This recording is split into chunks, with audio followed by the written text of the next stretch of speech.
Michel Lois, qui est quand même un champion du monde confirmé, bien sûr, face à Rizzo, peut-être pour les spectateurs qui ne connaissent pas Daniel Rizzo, peuvent penser que la partie va être facile. Mais je ne crois pas et on va le voir à l'issue de la finale si réellement ça va donner raison.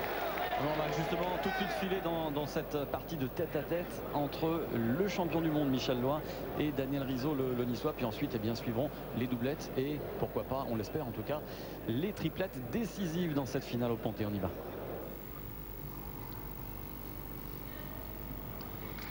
Et l'on rentre dans ce tête-à-tête entre Rizzo et Lois, alors que le joueur du Star Master de Barbizon, Michel Lois, vient de prendre la tête, Daniel, et mène 10-8, mène de 3 points pour Michel Lois dans une partie extrêmement serrée et de très très bon niveau. On voit de la belle pétanque ce matin dans les tête-à-tête. Ah là, effectivement, je me régale de voir ces joueurs évoluer sur un terrain aussi difficile. Et ils font des merveilles. Ils font des merveilles.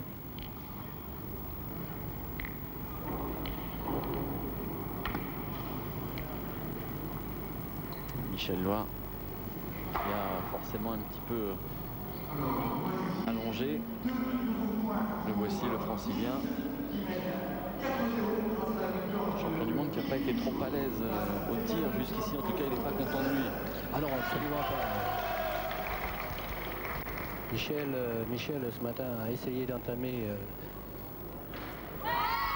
au tir et jamais il a pu réussir à faire 2 frappes consécutives. Jamais. Donc il s'est recyclé sur le point et là je crois qu'il a pris le dessus. Et face à lui, Daniel Rizzo, le jeune Niçois, qui vient de manquer une boule importante là, mais qui jusqu'ici fait une très belle partie aussi. Tient tête au champion du monde, Rizzo.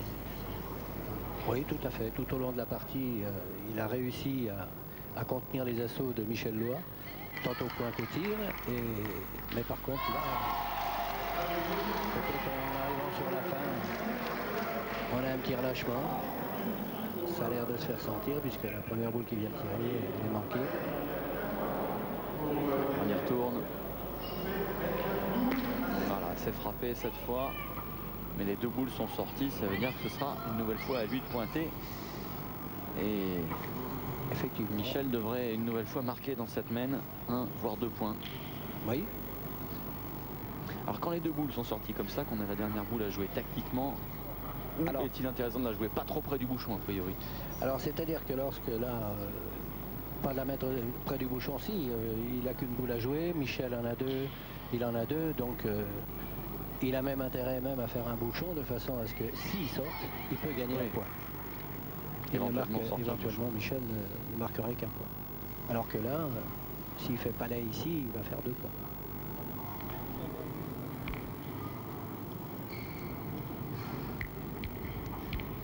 D'où sa première boule est importante s'il veut marquer. Il faut impérativement frapper. Et cadrer surtout. Pour Michel Lois, rester sur le jeu pour se rapprocher de la victoire. Il porterait son score à 12. Frappé pour la première, voilà, ça va faire 2. Ça va faire 2, oui, bien sûr. Ça va faire 2. C'est qui porte le score. Oh, il va même pas la jouer a priori, Michel. Voilà, on ramasse 2 points pour le Seine-et-Marnais, qui va porter son score à 12. On revoit cette frappe de Michel Lois qui se les assure un petit peu en ce moment, Daniel, mais bon, c'est bon pour le moral, comme on dit. Ah, mais c'est la loi des grands seigneurs, c'est-à-dire qu'au moment où il faut, il frappe et en plus il cadre, et c'est là l'important. C'est là où on détermine la différence qui existe entre un joueur de haut niveau et un joueur extra haut niveau. Michel a déçu un petit peu depuis le début de la partie au tir, mais il s'est très bien repris aujourd'hui. À la fin de la partie, là, il nous démontre qu'il est capable quand même de faire de belles choses au tir. On va entamer la 14e mène, Daniel, avec un score qui est désormais de 12-8 pour le francilien. Barbizon 12-8 devant face à Nice dans ce tête-à-tête. Un petit mot sur les autres parties, puisqu'on peut en suivre de visu une belle autre notamment. C'est le choc Quintet-Choupé. Sans rentrer dans cette partie, on peut dire que pour l'instant, ce tête-à-tête est dominé par Didier Choupé. Oui, alors tout à fait. Didier Choupé a démontré qu'il était capable de rivaliser avec Quintet, de par ses tirs et surtout par ses palets et ses carreaux. Et voilà, c'est la fin. Didier Choupé vient de gagner.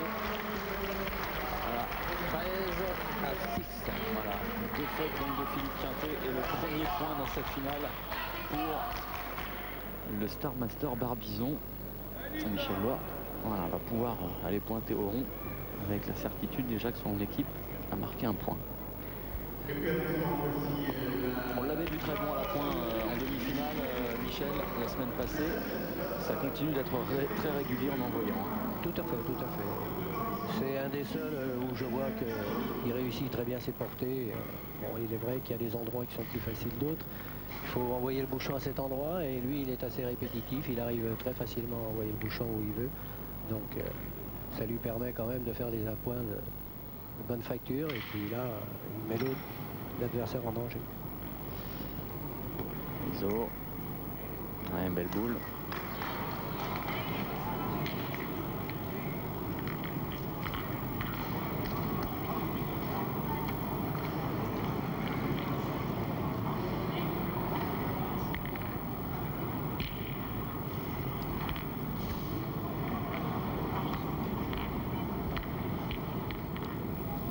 Sur la partie des féminines également qui se joue juste à côté entre Christine Saunier et Nathalie Le Bourgeois, partie de très très haut niveau également entre ces deux jeunes femmes. Frappé pour Michel Loy qui a cadré encore une fois.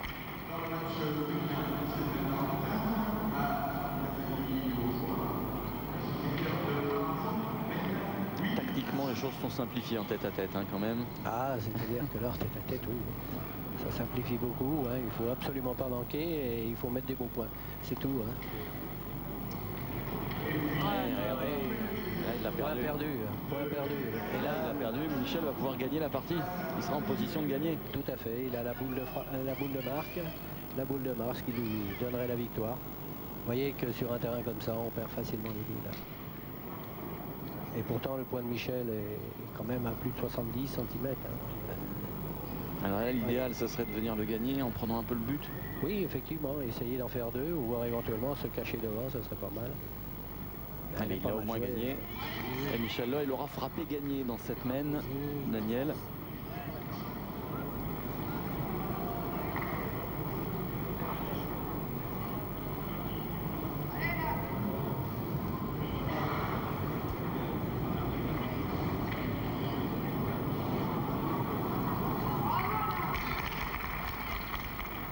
Elle est importante parce que c'est le point du 2-0 pour Barbizon. Michel Loy. Frappé et c'est gagné. 13-8, score final. Michel Loy, le champion du monde qui apporte le deuxième point à son équipe face à Daniel Rizo. On va se retrouver tout de suite, Daniel, pour les doublettes de cette grande finale entre Nice et Barbizon. Oui.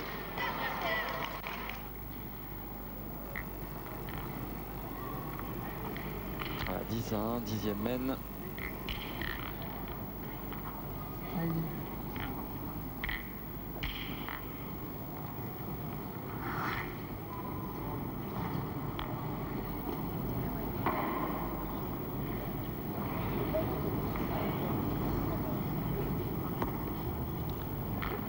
C'est mieux.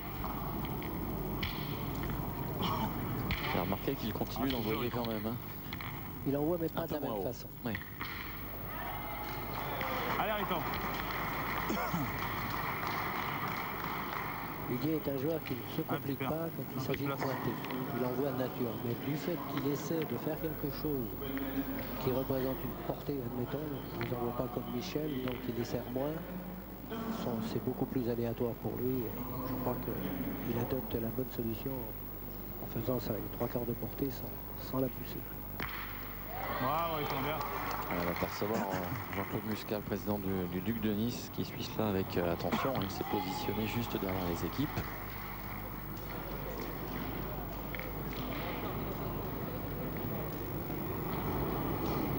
La même.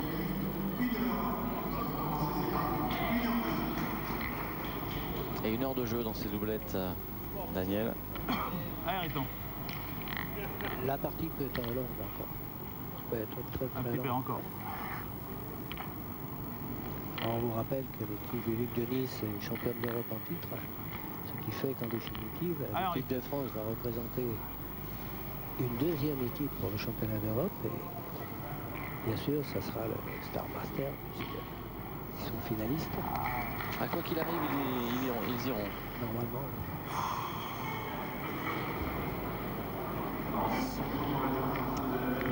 Merde. Allez, Ayrton, tiens bien celle-là, va. Ah, super. S'ils font comme le championnat du monde, Allez, Ayrton.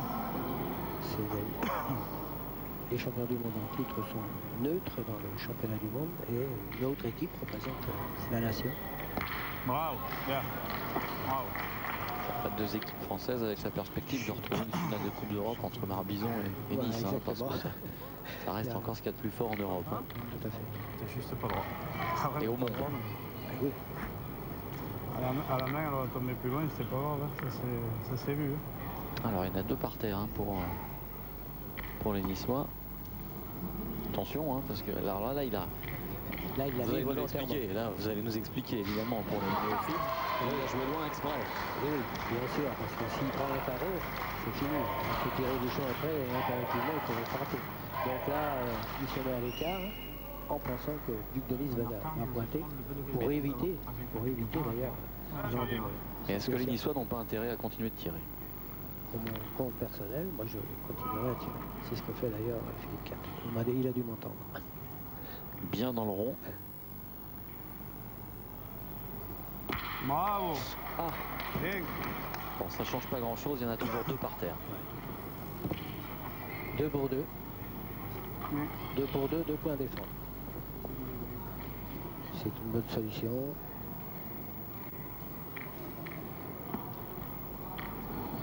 Voilà, alors là on a joué à droite en se disant que peut-être en tirant il y aurait un contre sur les boules de derrière, au cas où. C'est ce que je disais dans la matinée au niveau du tête-à-tête. Ils ne jouent pas assez en face des boules adverses. Beaucoup jouent le bouchon.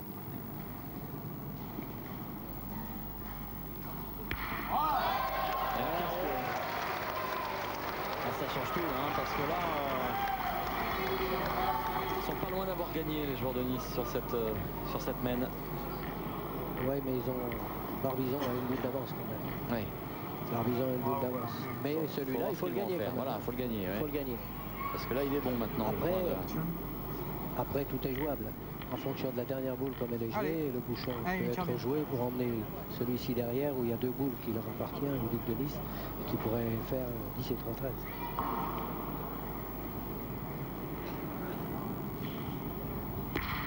Bravo. Ça va, il a fait un palais. C'est tout à son honneur parce qu'il fallait impérativement qu'il le fasse. Hein. Alors est-ce que maintenant, oui, là maintenant ils vont pointer par contre. Duc de Nice est obligé de pointer. Il a obligé Philippe Quintet à pointer. Mais s'il avait frappé et pas resté dans le cadre, là ils étaient sous le coup de perdre. Moi j'ai pas sur le jouer face au but, on sait jamais. Imagine que je rentre un peu dans le bouchon, c'est les deux nôtres là-bas. Ouais, je sais bien. Là c'est pas mal aussi, mais il y a de la poudre là. Ouais, mais si tu viens là, c'est pas grave, hein, t'es en face. Hein. Ouais. C'est peut-être plus facile de mettre la boule en danger que de venir embouchonner. Hein. Ben, vous avez écouté aussi Henri Lacroix, la boule en danger, il veut faire compter la boule et se mettre en face. Tu leur as fait un palais. Ouais, vas-y, va me face au but. Hein, allez. Bouchon, c'est toujours difficile à faire. C'est ce que va faire Philippe, important. Ben oui. Mais moi j'aurais opté la solution d'Henri Lacroix qui avait tout à fait raison. Il pouvait porter sa boule en face à la boule de Barbizon et avoir le contre. Voilà. Et là il le perd. Vous voyez, quand on veut jouer. Il l'a perdu. Ah c'est grave là. Là c'est grave. Parce que là c'est 2 points donnés. C'est 2 points donnés. Eh oui. Et tout va être remis en question. Ouais, parce qu'ils vont revenir à 3. Voilà. Pas sûr. Si. Si. Ah, Ça va suffire. je sais pas, Philippe Quintet c'est petit. Non, regarde ce que tu vois. On va avoir une idée plus précise. Dans un instant. C'est bon, 2. Allez, 2. Faute de jeu. Ah oui. Et... Très grosse faute. Et pas bien pointé non plus. Hein. Non, parce que quand on a la possibilité de pouvoir mettre une boule face à l'adversaire qui, lui, se trouvait derrière, je crois que c'était un avantage, mais peut-être ils en auraient pris deux aussi, mais il faut toujours faire jouer l'adversaire. On ne sait jamais ce qu'il peut faire, il peut manquer, il peut... On ne sait jamais. Tout peut arriver. 11e mène dans cette doublette. Barbizon qui grappille quelques petits points pour revenir 3-10 face aux Niçois. Qui aurait pu gagner quand même. Qui était pas loin d'avoir la possibilité de gagner sur cette mène. Mais qui ont commis la faute de jeu. Comme quoi finalement c'est rassurant pour le joueur moyen entre guillemets de se dire que même les plus grands champions, on vous rappelle 23 titres de champion du monde sur le tapis, peuvent faire des erreurs de jeu. Bah oui, ça arrive, mais on pense toujours qu'on a la bonne solution et on s'aperçoit à l'issue de la même qu'on n'a pas pris la bonne. Si on avait fait ci, si on avait fait ça. Je crois qu'il faut extrêmement réfléchir avant de prendre des décisions aussi importantes. Parce que là, ça leur donnait quand même peut-être avec un contre la victoire. La première victoire de Louis de Nice. Ah oui, c'est important, hein, puisque dans les autres doublettes, ça reste très serré. Oui. Parce qu'en gagnant 2 doublettes, Louis de Nice va obliger l'équipe de Barbizon à gagner les 2 triplettes pour gagner. Et là, ça va être de plus en plus difficile. Ça va être mission quasi impossible. Bien. Parce que là, c'est pareil, suivant le nombre de points qui seront attribués à l'issue des doublettes, ce sera intéressant de voir quelle composition d'équipe sera adoptée pour les triplettes. On peut penser que si Nice a l'avantage au point après les doublettes, ils vont aligner la grosse équipe avec Quintet, Suchot, Lacroix. Peut-être que les champions du monde joueront ensemble. Tiens, on va pas faire un petit carreau de temps en temps. Les ex-champions du monde. Oui, les ex. Et pendant ce temps, Michel On Doigt était continue habitué de se morfondrer parce que le champion du monde, on vient de le voir à l'heure, le voici.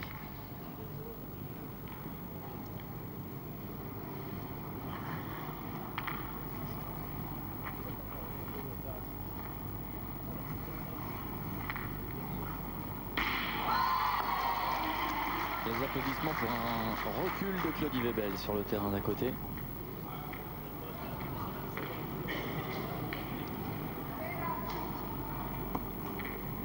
Oh. Il a failli le perdre aussi celui-là, il était pas loin de l'avoir perdu. Il lâche les chevaux en ce moment, Philippe. Baisse de régime un petit peu. Mais ça arrive sur des terrains comme ça, c'est fastidieux d'être toujours fixé sur un terrain plat, faire rouler, faire des petites demi-années quand on n'est pas habitué. C'est très difficile. Enfin, il tient quand même la corde, hein. C'est quand même lui qui a le mieux pointé jusqu'à maintenant.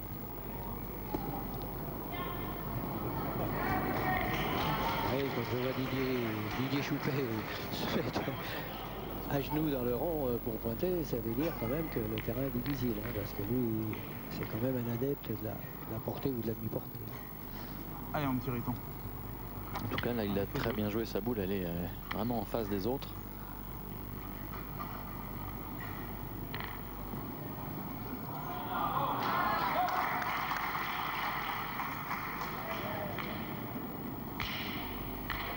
Bravo, bien. Sorti seul par Henri Lacroix. Pas bien droit. Pas bien droit.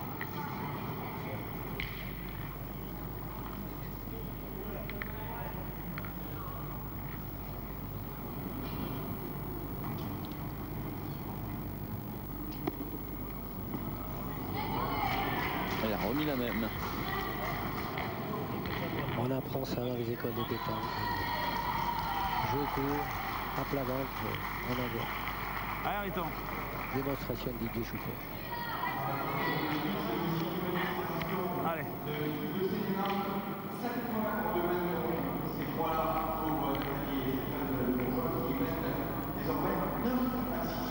C'est serré hein, dans le mixte. Avec les Franciliens, les joueurs de Barbizon, Nathalie et Stéphane Le Bourgeois qui repassent devant, qui mènent 9 à 7 face à Suchot et Saunier. C'est assez étonnant parce que même si on les a vus très forts en demi-finale, hein, les Le Bourgeois, Suchot-Saunier, c'est quelque chose. Hein. Bah oui, Suchot-Saunier, c'est d'ailleurs le premier qualifié dans les départements pour la Martinique. Pour le championnat de France mixte doublette. Tout à fait. Tout en sachant qu'il a déjà été champion de France mixte et a participé à 2 finales du championnat de France mixte, dont il s'est fait battre par Passot. Ah bah on va le faire, ouais. Tiens, Riton, tu vas. C'est un habitué du mix, il aime ça, c'est un joueur très coopératif. Vas-y, c'est bon. S'il n'y avait que des joueurs comme Philippe Suchot, La pétanque serait quand même facilitée. Je crois que ça serait plus facile à jouer. Oui, c'est un bonheur. Hein. Un bonheur de l'avoir dans une équipe. Combien de saisons avec Philippe, Daniel, avec vous? 9 années. 9 années. Vous l'avez découvert, il avait quel âge? 16, 17, autour des 20 ans. Ouais, 20 ans. Je pense qu'il faut tirer encore parce que tu vas pas faire grand chose. Allez, petit père, va. Allez, tire-y normalement. Tu gênes de rien. Si tu fais un compte, t'auras fait carreau. Allez, Riton.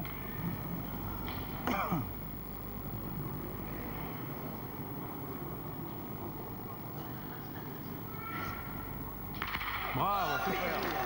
Il a fait contre. Hein. Contre et recule. Pas vénard, Henri, parce qu'elle était bien tirée, sa boule.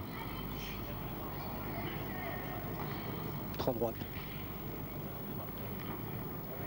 Et pour droite, puisqu'il a fait recul, ça veut dire que la boule était vraiment bien droite.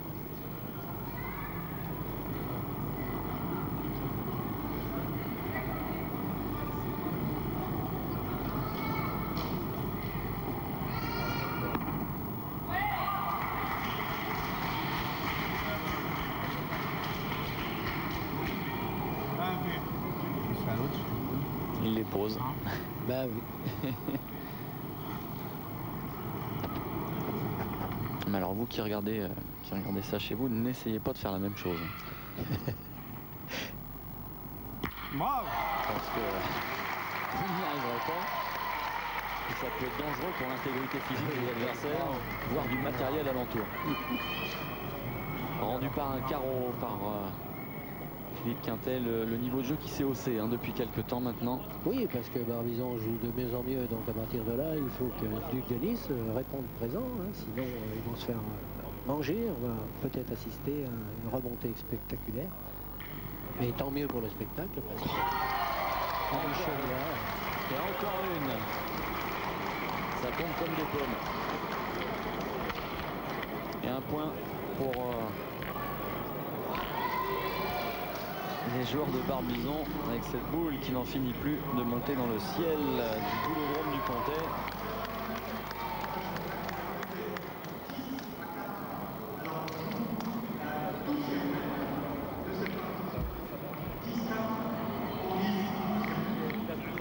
Toute la rage de Michel Loy. C'est comme ce but comme ça, dès que...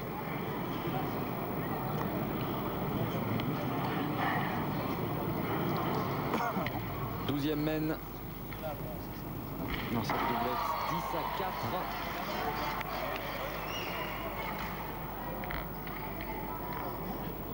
Il y a maintenant 8 mènes, Daniel, que Nice n'a plus marqué un point. oui. Et oui. C'est là où je dis qu'on a vu Barbizon se revancher et puis fournir un jeu un petit peu plus coopératif avec leurs qualités. Ce qui fait qu'en définitive, en haussant le niveau, ils sont capables de faire une petite remontée spectaculaire. C'est intéressant de voir Didier Choupé là, à l'extrême droite du rond pour jouer sa boule. Qui s'échappe légèrement tout de même.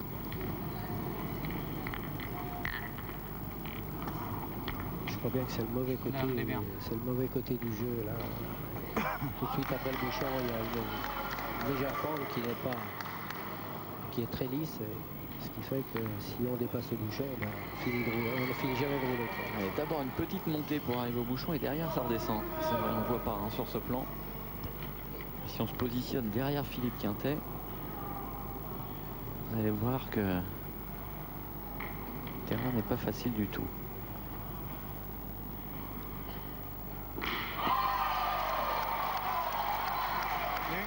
C'est gagné.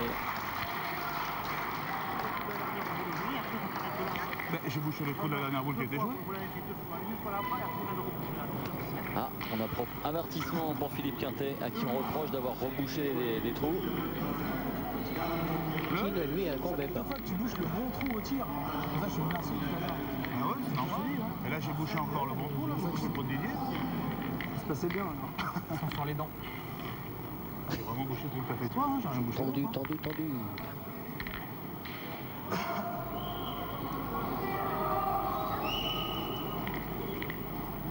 Ils ont déjà assez de mal à se défaire du piège qui leur est tendu par Barbizon. Si en plus les arbitres les attaquent, je crois que là... Ah oui, mais bon, s'il a pas rebouché le bon trou, ça me paraît logique qu'on fasse la... normal qu'il ait un rappel à l'ordre. Hein. C'est des camions, sans déconner, des camions, putain. Michel Lois qui n'est pas satisfait de ce tir, puisqu'il a manqué la boule. Dieu sait si elle était belle à tirer. 7,50 m, même pas 8 mètres. Un petit peu dans le gravier. Elle était posée, un peu en hauteur, parfaite. Juste pour poser un carreau. C'est là qu'on voit. Alors, regardez, Philippe Quintet qui rebouche un trou. On ne saura pas si c'était le sien ou le précédent. Hein. Mais c'est une image qui n'a pas échappé aux caméras d'Hervé Crozat. C'est pas grave, tu reviens de bouchon. Allez, cassez. Alors là, on n'y va pas par 4 chemins. Hein. Boule manquée, bouchon.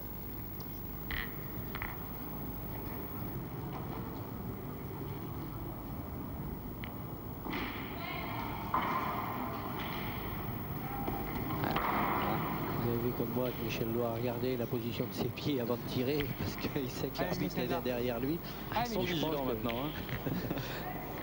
Ça doit un petit peu quand même le stresser, surtout lui qui est Non mais il faudra s'y faire hein, de toute façon, puisque de toute façon ça nous a été confirmé par les instances de la Fédé. Ce type de rond. Ah, il y a chiqué. On retrouvera ce type de rond au championnat de France triplette à Marseille fin juin, dans le carré d'honneur, hein, à partir des 8e de finale. Ça sera exercé au championnat de France. Maintenant, il va vraiment, dans toutes les compétitions officielles, il va vraiment falloir s'habituer à ce rond, c'est normal. Hein. Tout à fait. Il y a une réglementation, il faut la respecter. Le saut en longueur, quand on mord, c'est annulé. Voilà. Donc là, c'est pareil. Tout à fait d'accord.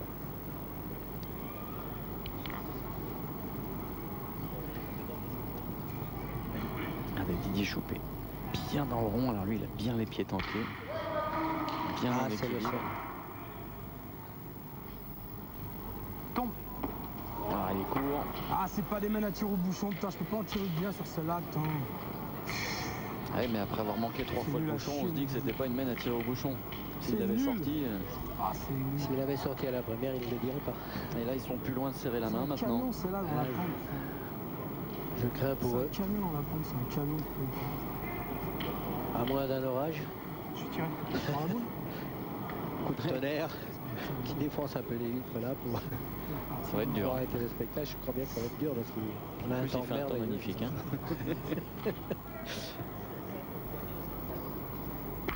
Allez. C'est un camion, c'est là pour la manquer, faut. On ne peut pas leur reprocher d'avoir tiré le bouchon. Ce sont des joueurs qui sont capables de tirer aussi bien la boule que le bouchon. Mais il est vrai qu'en frappant les boules, c'est quand même un petit peu plus gros. En frappant 4, ils perdaient pas. Donc à partir de là, il faut prendre une décision. Maintenant, il ne faut pas revenir sur la décision lorsqu'on a manqué. Je crois qu'il faut l'accepter. C'est pas leur jour, c'est pas leur jour. Il faut s'appliquer maintenant, hein, parce que voilà, il faut aller les chercher les 2 points qui manquent. Bravo. Fais encore un effort, Gigi. Alors, c'est fait pour 1.